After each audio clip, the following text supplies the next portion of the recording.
Olá pessoal, espero que estejam todos bem. Estou feliz porque você voltou. Você está aqui para assistir mais uma aula do Ponto Jus, o curso que vai com você até a sua aprovação na segunda fase da OAB em Direito Penal. Queria comentar com você, antes de nós entrarmos na análise de mais uma peça prática, sobre uma frase que eu acho bastante interessante. Ser disciplinado nada mais é do que ser discípulo de bons hábitos. Ser discípulo de bons hábitos. Aqui, no nosso contexto, na sua realidade hoje, para aprovação da OAB, o que é? Quais são esses bons hábitos? Você já sabe, na verdade, só que gostaria de relembrar alguns. Você tem que estudar, você tem que agregar conhecimento, você tem que estar cada vez mais preparado, conhecendo a prova, sabendo como é o seu adversário. O seu adversário, no caso aqui, quem é?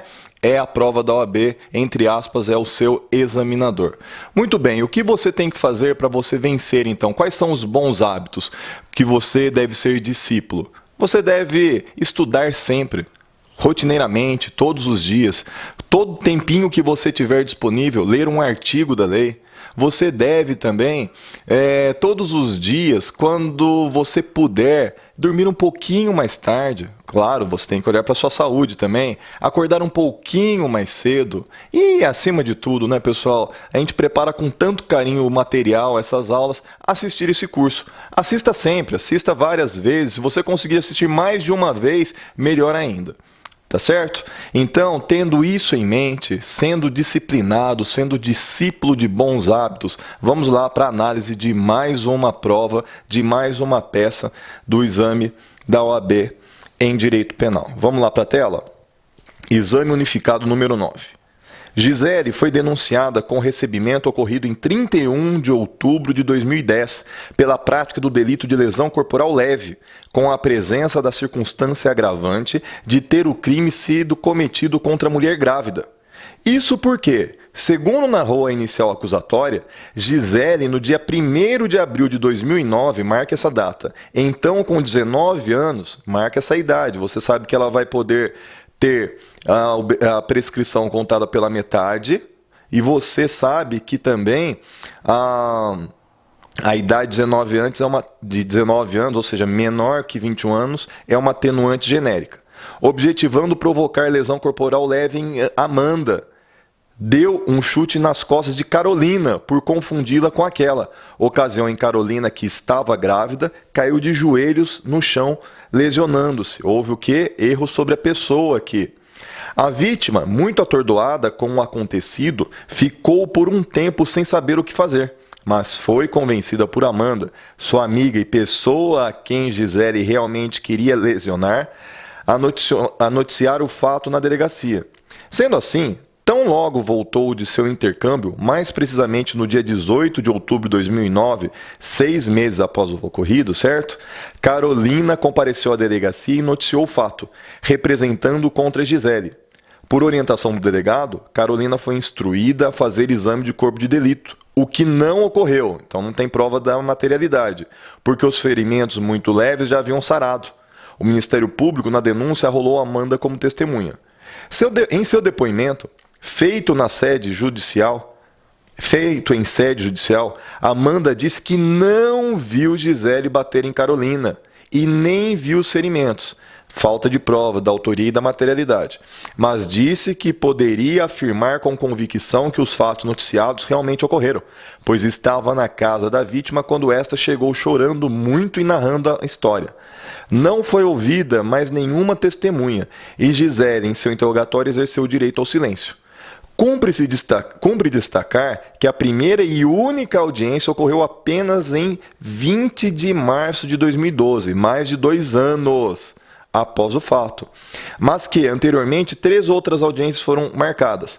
Apenas não se realizaram porque, na primeira, o magistrado não pôde comparecer, na segunda, o Ministério Público não compareceu e a terceira não se realizou porque, no dia marcado, foi dado ponto facultativo pelo governador do estado, razão pela qual todas as audiências foram redesignadas. Vocês veem que todas as causas que não ocorreram à audiência foi por culpa do estado, pessoal. Assim, somente na quarta data agendada é que a audiência efetivamente aconteceu. Também merece destaque o fato de que, na referida audiência, o parquet não ofereceu propósito de suspensão condicional do processo, pois, conforme documentos comprobatórios juntados aos autos, em 30 de março de 2009, Gisele, em processo criminal onde se apuravam outros fatos, aceitou o benefício proposto. Assim, segundo o promotor de justiça, afigura-se impossível formulação de nova proposta de suspensão condicional do processo, ou de qualquer outro benefício anterior não destacado. E, além disso, tal dado deveria figurar na condenação ora pleiteada para Gisele como outra circunstância agravante, qual seja, reincidência. O promotor está dizendo que ter recebido a proposta do artigo 89 faz com que ela seja reincidente. Isso é um absurdo. Nesse sentido, considere que o magistrado encerrou a audiência e abriu o prazo, intimando as partes para oferecimento da peça processual cabível. Como advogado de Gisele, levando em conta tão somente os dados contidos no enunciado, elabore a peça cabível. Pessoal, volta aqui para mim. Veja você, olha o que aconteceu. A nossa cliente, ela pratica uma lesão corporal leve. Ela quer praticar lesão corporal e efetivamente ela pratica lesão corporal leve. Só que o seguinte, ela queria atingir uma pessoa. E a pessoa estava de costas e ela confundiu, achou que fosse outra. Então, o artigo 20, parágrafo 3º do Código Penal estabelece que quando há o erro quanto à pessoa, não vai haver isenção de pena. Só que não se levam em conta as circunstâncias da pessoa atingida, mas sim levam-se em conta as circunstâncias da vítima virtual. Isso tanto para favorecer o réu, quanto para prejudicar o réu. No nosso caso aqui, vai favorecer a nossa cliente. Por quê? Porque ela atingiu, de fato, uma mulher grávida. Mas ela não queria atingir uma mulher grávida, ela queria atingir uma outra mulher que não estava grávida. Outra coisa, o crime que ela pratica aqui é um crime de lesão corporal leve. O crime de lesão corporal leve, creio eu que você já saiba, segundo o artigo 88 da Lei 9.099, depende de representação. Pessoal, quando não ocorre representação no prazo de 6 meses, o que acontece? Muito bem, decadência. Onde está isso? Artigo 107, inciso 4 do Código Penal. Mais uma situação aqui.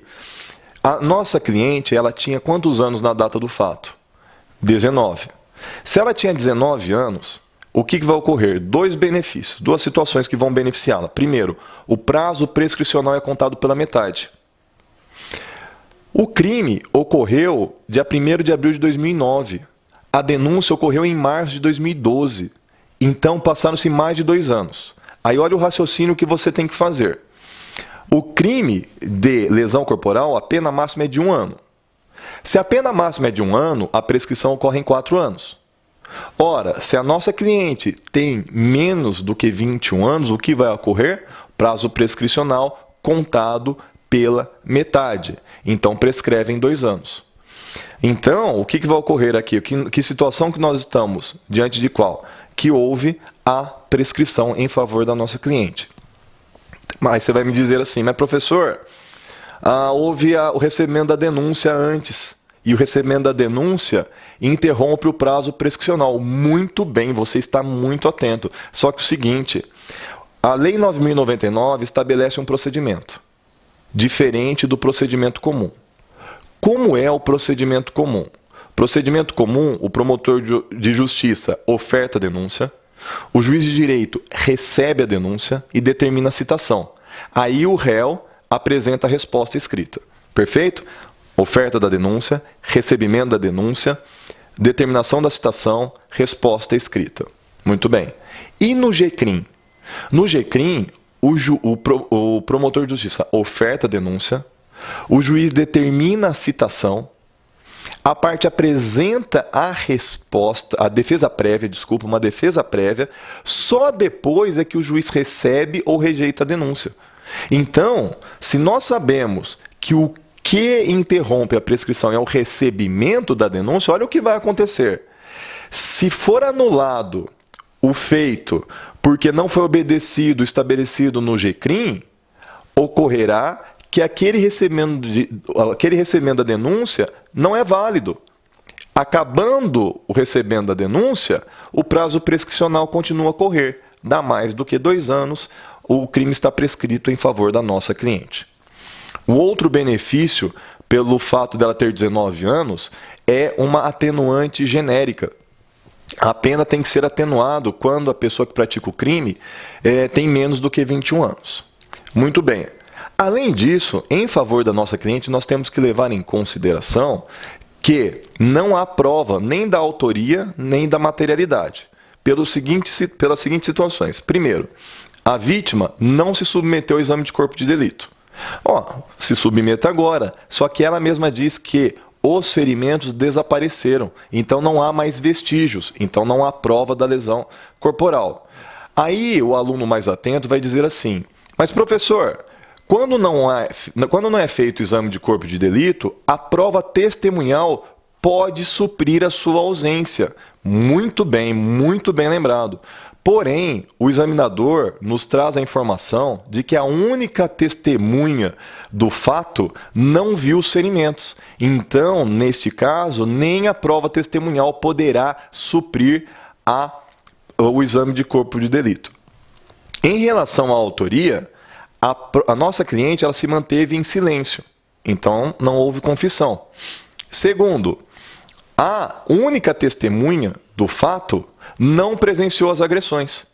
Então, mais uma vez, não há provas da materialidade e nem da autoria. Então, a nossa cliente deve ser absolvida. E a última coisa aqui, depois nós vamos para o gabarito, a questão da reincidência. O promotor de justiça ele está requerendo que o fato da nossa cliente ter sido beneficiada anteriormente pela suspensão condicional do processo, nos termos do artigo 89 da Lei 9.099, faz com que ela deva ser considerada reincidente. Isso é um absurdo. Você já sabe, somente deve ser considerado reincidente uma pessoa que pratica um novo crime após ter sido condenado com trânsito em julgado por crime anterior praticado. E não é a situação aqui. Se o promotor de justiça já apresentou memoriais finais, qual é a peça que nós devemos apresentar? Está vendo como é fácil? Está vendo como dá para nós fazermos a nossa parte, pessoal? Está vendo como dá para identificar qual é a peça, que não é tão difícil assim? Se não teve sentença, não cabe nenhum recurso. Resposta à acusação não é porque essa fase já acabou. Já acabou a instrução? O promotor de justiça já se manifestou? Então nós devemos o quê? Nós devemos apresentar os nossos memoriais finais. Então vamos lá para o gabarito dessa nossa peça. Qual é a peça? Memoriais finais. Fundamentação, artigo 403, parágrafo 3º do Código de Processo Penal. Endereçamento. Excelentíssimo senhor doutor juiz de direito da Vara Criminal da Comarca D, porque nós não sabemos em que vara que transcorreu. A OAB, o gabarito da OAB, também autorizou que fosse encaminhado para excelentíssimo senhor doutor juiz de direito da Vara do Juizado Especial Criminal da Comarca D. Porém, o examinador não nos traz essa informação. Ele não dá a informação de que o fato ocorreu, que o processo tramitou na presença do Juizado Especial Criminal. Então, você poderia tanto endereçar para a vara criminal quanto para o Juizado Especial Criminal. Teses em favor do cliente.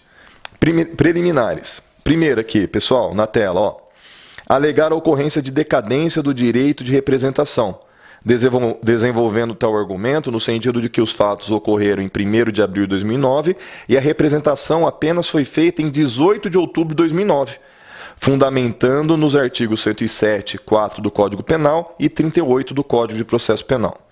Segunda preliminar.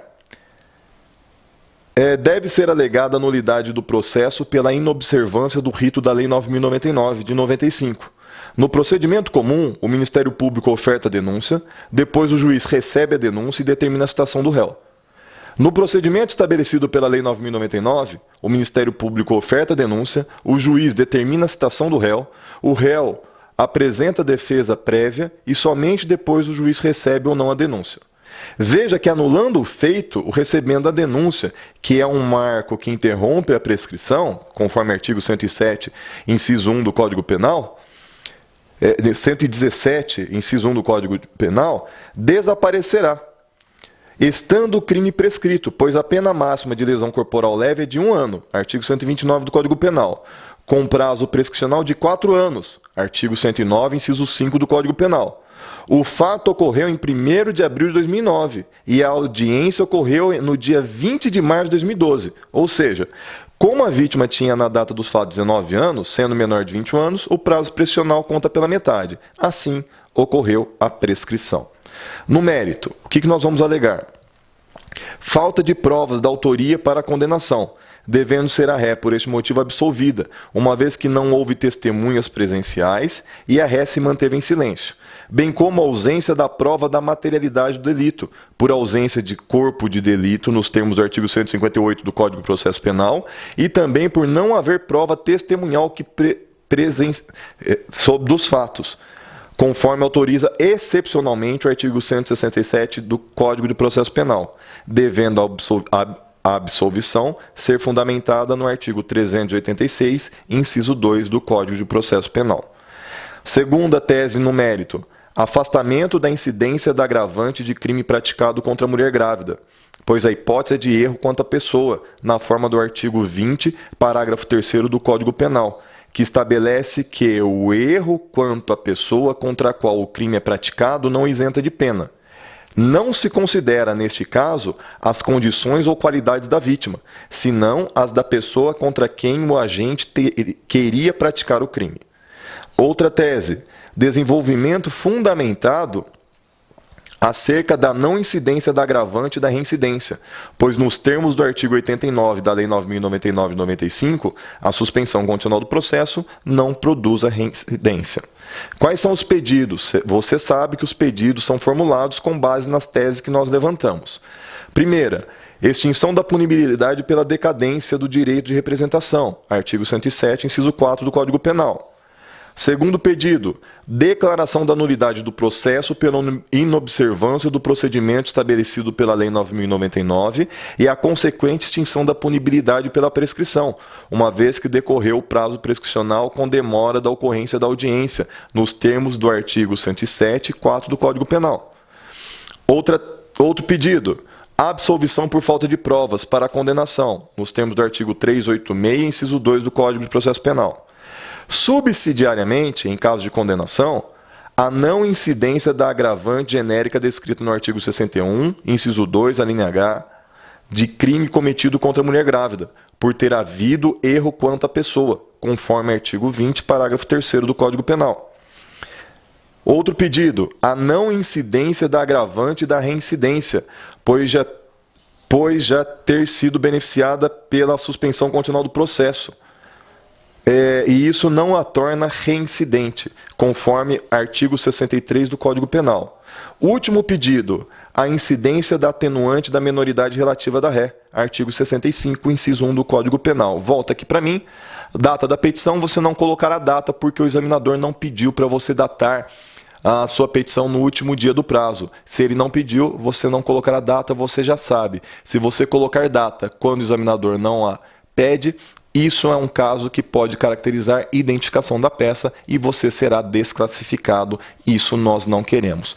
Pessoal, vamos para o nosso primeiro intervalo. Já já nós voltamos.